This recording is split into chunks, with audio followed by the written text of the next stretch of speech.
Hi, Dave Stover, CrossFit Mafia, and this is lesson 14. I interviewed two CrossFit Mafia athletes for the Family, Occupation, Recreation, and Dreams discussion. The first is a woman who I've coached a number of times but didn't know very much about. I've learned now that she is originally from Azerbaijan and speaks four languages: Azerbaijani, Turkish, Russian, and English. Met her husband there. They've immigrated to the United States multiple years ago, have two children, one in college, one at Colorado State University, the other in middle school. From an occupation perspective, she has a master's degree in textile art and does a lot of very intricate weavings. So, wall hangings, other types of textile artwork, and sells it on Etsy, has her own business that she does through Etsy, sells a lot online, and very accomplished artist, very interesting work. From a recreation perspective, she, her husband, and the two kids like to travel, and they like to do a lot of outdoor travel. So I just found out that this last summer they traveled to Banff, Canada, and camped outside for about a week, tent camping. Um, had a lot of fun hiking around the northern Rockies, and then traveled off to Vancouver, Canada, where they also camped outdoors and did a lot of exploration of the Pacific Northwest.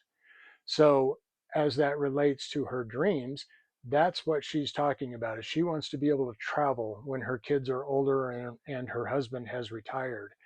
They really like the idea of visiting as many places in the world as they possibly can and learning as much about different cultures as they possibly can.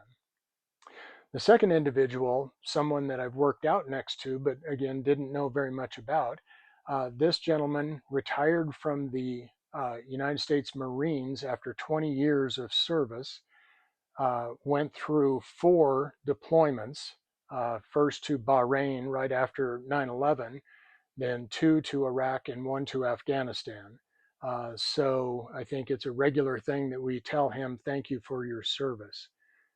Since exiting the Marines, he went into law enforcement, but spent a very brief period of time. He only made it for about 3.5 months, he said, and that was forecasting weather for Antarctica.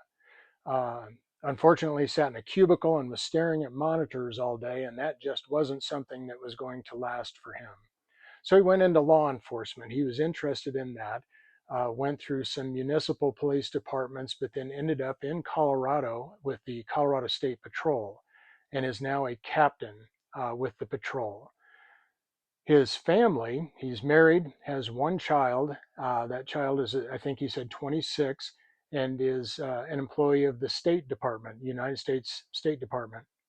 So very interesting from that perspective. And from a recreation perspective, he likes to play golf. I didn't know that about him. He doesn't strike me as a golfer, but that's something that he likes to do.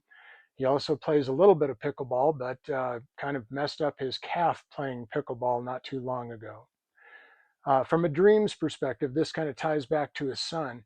His objective, his dream when he retires is that he and his wife are able to relocate to really wherever their son is. Now, if he's stationed abroad, they may not relocate there, but they might park themselves in Virginia where they feel like he's going to return to on an ongoing basis. So if he is stationed overseas at an embassy elsewhere, they still feel like he'd be back in the United States on an ongoing basis. So, very interesting two people. I learned a lot about them, gained a new level of respect for both of them from an experience perspective and what they've done with their life to this point. Thanks.